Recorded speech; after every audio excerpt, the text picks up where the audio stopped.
West ইন্ডিজের বিপক্ষে বাংলাদেশ তৃতীয় ম্যাচে হারবো জিতবো সেটা বড় কথা না।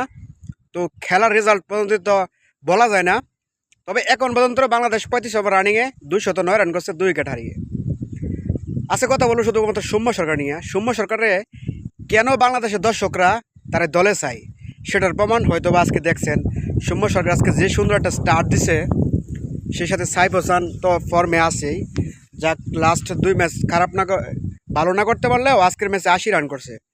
তবে সৌম্য সরকার যদি দলের মাঝে থাকে, সৌম্যর যদি সুযোগ দেয় 5টা ম্যাচ, একটা ম্যাচ আপনার চমকের একটা ইনিংস উপহার দেবো, যে ইনিংসে আপনি বাকি 4 ম্যাচের কথা ভুলে যাবেন গা।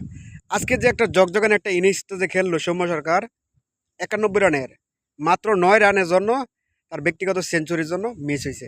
এই জায়গার মধ্যে অন্য কোনো প্লেয়ার হইলে বা হয়তো বা চেষ্টা করতো যে আরও কয়টা বল খাই এরা সেঞ্চুরি করি, কিন্তু না, সৌম্য সাইফ যাওয়ার পরে যেন সৌম্য কেমন জানি নার্ভাস হয়ে গেছে গা। সৌম্য চাইছিল 6টা মারতো, কিন্তু অল্পের জন্য 6টা হয়ে গেল না। 6টা হয়ে গেলে গা হয়তো বা সেঞ্চুরি আরও কাছে চলে যেত গা, 91 আছে 97 যেত গা।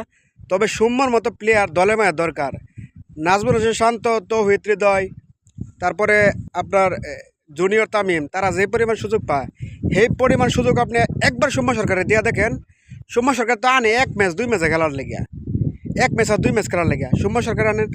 যাই হোক, সৌম্য সরকার কিন্তু লাস্টে সুপার ওভারে খেলে এরা অনেক কথা শুনছে বা অনেক রকম, হয়তো বা সে কিন্তু মারতে গেছিল, কিন্তু অপর দিক দা নাজমুল হোসেন শান্ত সে তো মারতেই পারে নাই, সাইফ হাসানও মারতে পারে নাই, কিন্তু সৌম্য সরকার আউট হয়ে গেছে ঠিকই, কিন্তু মারিয়া গিয়ে আউট হয়েছে। কিন্তু সৌম্যর একটা ইনিংস আপনি দেখেন, যেত সুন্দর স্টাইলিশ তার ব্যাটিং, সেই সাথে তার ছক্কা মারার স্টাইল, এটা আপনাকে মুগ্ধ করবে।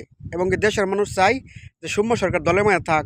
সাব্বির রহমান, সৌম্য সরকার, এরা এরা দলের মাঝে থাকতে অন্যরকম একটা স্পিরিট থাকে, বা দলের বাকি প্লেয়ারগুলা সাহস পায় আরও দ্বিগুণ বেড়া জায়গা।